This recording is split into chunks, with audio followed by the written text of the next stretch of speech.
हम रही एगो नया नया आई रहनी तो घर में जल्दी जल्दी खाना पीना बना देत रही। पुरानी आदमी खा के जोन काम करे के रहे करे खातिर निकल जात रहे। एगो आइल वाली महारानी जी न एक तो ना अपन नैहरे ले कुछ लेके आइल वाली आ ना कुछ हुए तरी भीख मांगा लेखा भेज देलसन। एगो हम रही हमार बाबू के ना आँखिए फूट रहे हइसन घर में बियाह कर देला ने ना तो हइसन घर में बियाह हो रही हमार अगर चलती रही तो ऐसन घर में हमार बियाह हो गई। उहो भीख मांगिने घर के आ गई। उहो ना कुछ ले दे के आई कि तनी कुछ ले दे के आई तनी खुशी हो कि मार टोला मोहल्ला में मिठाई पाहुर बटले रहती तनकी हमारे इज्जत जाता टे गांव घर में। मैं कोई का बोलत कुछ लेके नहीं खेल का हो पाहुर ना खिएलू ह ना तू कहलू ह बताव। बियाह के बेरी हितनी से दे देला सन अकड़ा और बकड़ा और बस हो गई। एगो ई बात आइल बारी त लगता महारानी जी सुत रहतली काम धाम त इनके बाना सुत रहस। आज हमहू खाए के परोस के दे देम जुरा जइबू एकदम बढ़िया से नतिया के बेटा।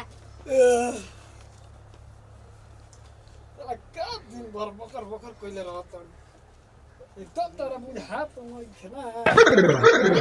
करतनी हम रहनी माने जिंदगी भर हम ही खा बना के खियाई।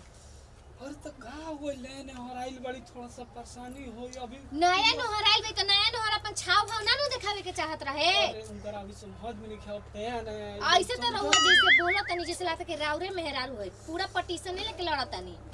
हम भाव दे कर तारा अपना से दिमाग नहीं खेल तो रहुआ जाना तनी कि हम भावा के कुछ कह नहीं सके नहीं तो हमरा के बोले दी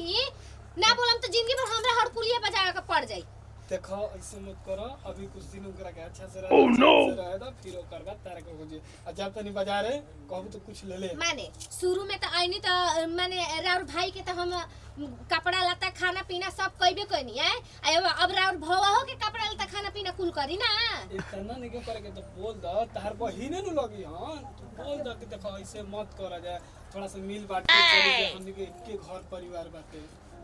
अरे तो एक के बार आदमी समझावे लगे हैं कितना समझाई हमें 2 दिन से तो समझाते बानी। अगर बाबू हमरा सुनी तो कितना उनकरा दुख बाबू आज खाना मांगे हन त का जन का खई हन ई सोची ठीक बा। भैया तारा जोड़ तनी तारा जोड़ बुझाए तुम तू कर हम जा तनी बाजारे बतावा कौन चीज लाई तारा के कुछ लावे के ना हमरा कुछ नहीं खिलावे के इधर मतलब तार दिन भर मुंड खराब रही के जान देखा धनिया खिसियानी ना सुबह सुबह जाता रहा बना के उठनी जाता रहा बिगाड़ के ना करे के माने हाथ ना डीम डाम से ओनी सूत के उठ के डीम डाम कइले बानी माने अपन जतरा खराब करे खातिर ना मन तू बैठो तो हम जाता नहीं ठीक बा तोरा जान को जाई तू करियो हमरा जाए तो पहले हम बाजारे जाई जा तार कोनो काम बाटे सूत के उठबा जब ले चल दे तू बाजार में घूमे तू बाजार में ना घूमे जेबे तब तार पेट भरी करे नि का करेला बाजारिया में जाके ए आदमी के पानी ना मिलल हो चाय नहीं के मिलल आदमी भोरे भोरे रहत रहन में सास के त देत रहनी कि हमारा बोले सास से खा पी के जुरा देत रहली। अरे सास मर गइल बे त सास के बदला में हम ही ना ओकर सास बनी सहूर बाई को पैसा के कोना में घुसल बिया बताओ इतना देर से चिल्ला तनी दूसरा तल्ला जो लजाइयो के निकाल जाए बनी चाहे ना बनी हम कोई के जीमा नहीं खिले के जान जैसी मां मन छोटा ना कहिए समझ गेली आ बड़ न हमर भौजाई न है तो सब बोलिए दहली त का भई ए जी मानो तानी कि वहां के भौजाई हनी बड़ बानी रोवा के सब कुछ वही के कइले बानी लेकिन मान तनी हम गरीब घर के बानी त का कुछ पता नहीं के घर में देख आज हम छोटी को रही न जब वो आई रही न त हमरा के सेवा कर कपड़ा फीचा हमर लाता कर बहुत कुछ हमर भाभी कइले है हमरा के यही से ना हम कुछ ना बोली ना। अब बताई हमार तनी दुख ना लागेला तनी बर्थडे बानी मानने के हम छोट बानी हमार बुझात नहीं खे कुछ तो तनी प्यारो से समझा सको तनी दीदी जी जाए दे तू ही न अपन दांत पर दांत चढ़ा के न चुपचाप रह कुछ भी बोला तड़ी न तो एकदम मुंह एकदम बंद कइले रह कह कि दीदी जी न जौन बानी सब रहुए बानी। कल बाबूजी के पानी देत रही तो कहतनी कि 10 बार चिल्लाइला पे एक बार सुनाता बताई तो बाबूजी लागतनी हमरा पे चिल्लाया हम निक नहीं लागत ना। अब हम बात तोर हम समझ सकत हई कितना तोरा बुरा लागत होई लेकिन बुरा माने के कोनो बात नहीं के बाबूजी का कर सके पूरा नहीं भइल कहां हो बाबूजी का आधार भेबर हम सरे आय का तो विदेश जात हई का इजा बैठ के बतिया त समर्थ मेरा रे कुछ ना हो बाबूजी हां उहे तनी बाबूजी बोल देली ह ओकरा के त हम का कइले इतना माहू डंठनियर हो गई बे। मैं गांव के मेहरारू के बात सुनत हिया कानवा ओकर भार दे बैसा। चिल्ला न थो मगर पड़ोसियो सुनिया सन का कहियो सन कि रोज हनी के घरवा में झगड़े होत रहेला। के पड़ोसी से हमरा का मतलब है? वो हमके खाए के दे था कि मार क्विंटल बोड़ा हमार पहुंचावा था घरवा बाबूजी में। जाय दे हमारा वजह से रउआ सब मत इतना बोली तू जा। पतो हा घबरा जा। जबले हम जिया थे ना तबले तोहरा पे आग कोनो देखा दिया सब आग समझ के निकाल के कली गोटी खेल जाई 1 सेकंड में। के कर जबले आंख दिखाई ते का चल अरे बाबूजी लाई बैठ बैठ ना हो। बाबूजी आगे। के पहन लिया तो पहन लिया। ना अबे गुरुआ के घरे कोई नहीं ना मरचा चुकड़ो देना सब बढ़िया से पी पा के नहीं कोनो बात ना। अरे वे काम बाटे दीदी वो पतो घर में बारिश न अपन ना पिए के तो दूसरा घर चल जाला पिए पानी। जितना बना अरे बबुआ तो के का पता अबे तो बच्चा होगा समझला ना। अबे दुनिया देखले नहीं खा अबे खाली गांव देखले हवा दुनिया देखबा तब पता लगे। ठीक है कहत रउआ से बाबूजी। पति आई जा। कनी का बता ये बाबूजी हम का कोई आते न लो रोज रोवत रहती है वो गावत रहती है जब आओ तो न तब ये बात कहत रहती है कि दीदी जी हमके बोल देनी है हौ बात लेके ये करा तो समझे के चाहिए कि मिलजुल के रहे के चाहिए। आए घर में कर कर के तो लागत है ना कि अब विनाश होखे वाला बा। हमारी ये समझ में आवत है। भौजी को उत्तम मध्यम तरी ना बुझाला कि चलो छोट बिया चलो केहू तरह करत हिय न। एगो बात कही बढ़िया से ओकरा के समझा दिए ठीक है। आ कह जाला घर दुआर रह जाला ना तो बढ़िया से रह जाला कुल्हाला गुली ना कल जाला आ मिलजुल के रह जाला ठीक है। जो घर में जो जाई हाँ समझा दिए बढ़िया से जो जा तू समझा दी कहीं ये डप न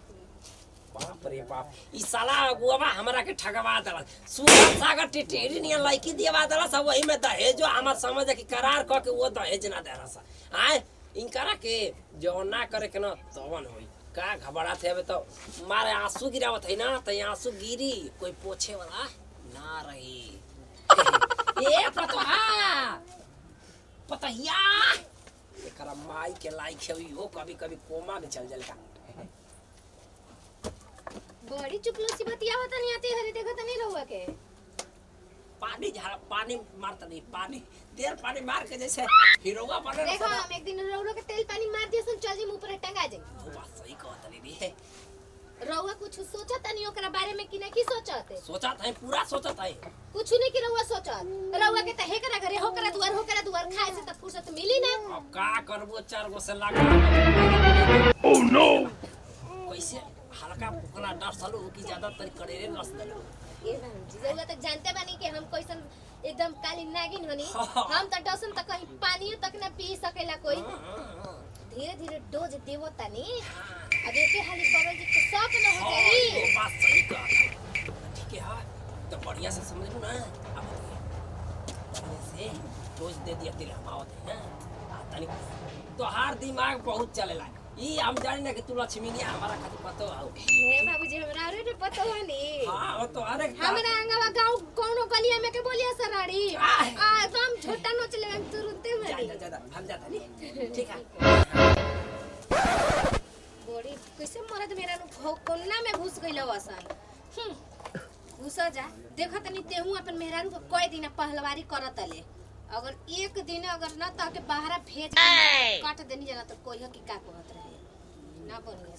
बताओ हो जेकरा घर में नया नहर दुल्हन बिया ओकरा घर में ओकरा घर के मालकिनी के बनावे के पड़ जाता खाए ऐसा तो जमाना आ गइल चावल रउआ हमेशा हमरा के बोलत रही ना बताई त ना बोली ना तेकर मतलब ये ह। ए दीदी जी के नानी तू कर देले रह तू भरे भरे कुल काम आता हमरा ना हो करे के पड़ रही हमरा त खूने सुखवा देतलिस रे तू। देखी दीदी जी बड़ जेठ बानी राउर लिहाज करत न त हमरो मुंह बा बोले के काहे ई मुहवा शांत बा का। अरे आशिक भैया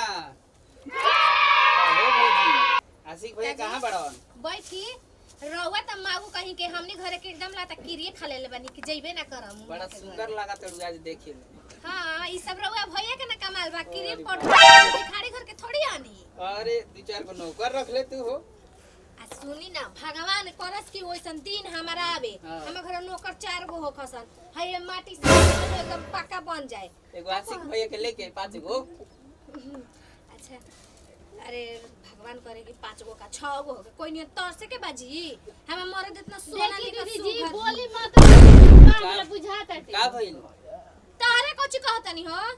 चुपचाप रहलू 4 गो आदमी हमें दिखावे लागल का ए चुप रह आतना इज्जत करे तनी तब हम अरे तक फेल करवाए वाली साला तोनी के जब आवत नहीं तब किछिए स्टार्ट रहता हटाई अब कि दुआर छेक के खड़ा का हो गेलू लाज शरम त नहीं थे तोहर तो पुराना फाटिए जई जब देखत नहीं तब लड़ते रहता हां त इन करे के कोई ना बोली हमरे के तो बोले वाला सब कोई बाटे त हम ही ना हम घर में खाए ना बना ले ओह नो काहे खाना बनाओ का करत रही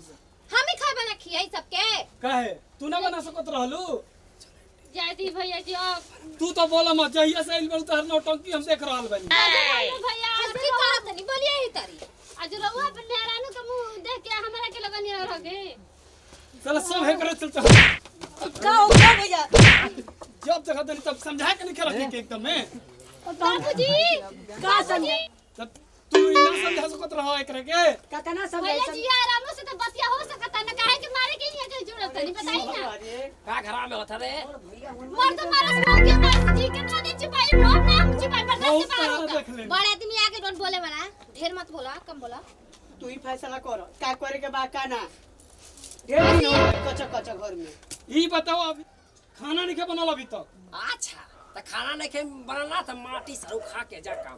भाग ली चौरा हम तो दिन बिताते में सुन जी जब बात ने दिक्कत बना तो हम जाते नहीं यार हम ना रह में जी के जल्दी रोज घर में कला कला बच में तो दिमाग खराब हो जाता है देखला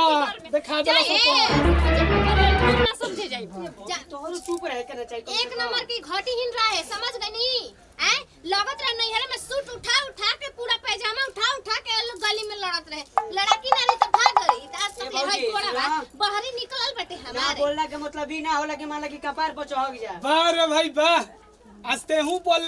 बोल ले मेहरारू तो रोज बोल के निकलियो गई आज तेहू बोल ले जाय दी मेरा रुआ के जाके हो हई अचारवा पकड़ी ना तो उधिया जइयन कहीं हां त पकड़बे न करम मेहरा रुए तो साथ फेरा लेके ना शादी कइले बानी मनबे ना करो तो ये सारे कइले हवा त जा देखा के तू हेरा जाई जाके तो बंदा के समाज सा जाओ हाथ कोई आई हो धर लाठी जो कर तो कर हां तू ही करवा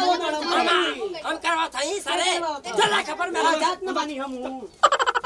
अरे बाप रे बाप ये तो पूरा फुटबॉल ले रे हर बार चल गिरा सा अरे दादा ओ दादा ए कनी है ना बाबूजी अरे ठीक त कइली रे लागत अरे देखनी है रउआ घर से कोई से भागे में एकदम गोड़ टप चली लागल हां त चाहते रहनी कि गोड़ खाली बहरी निकाल दे ओकरा बाद देखत कि कैसे घर में हमरा घुस जाई घर में नहीं के घुस देवे के ठीक बा अरे वो देवर बबुआ के हम फुसला ना ले में वो त हमरा हाथ में फुसला के बियाह दूसर करावा दिया ई बात सही कहत ई अतरी द है करके मोटर के हमर कपार पर जे ई होके त हम एक नीचे अरे रुकी है घरों गिरी तरह ढका जाई बनवा दिए करा के तब मोटरी भर मिली मटिया में हमरा बाबू ले हाथ ना ले लेनी आज तक हां चल लगलू ये कुल करे ए तनी गरम पानी का के तनी लिया तो तनी खोखी भइल बा मैं तबीयत खराब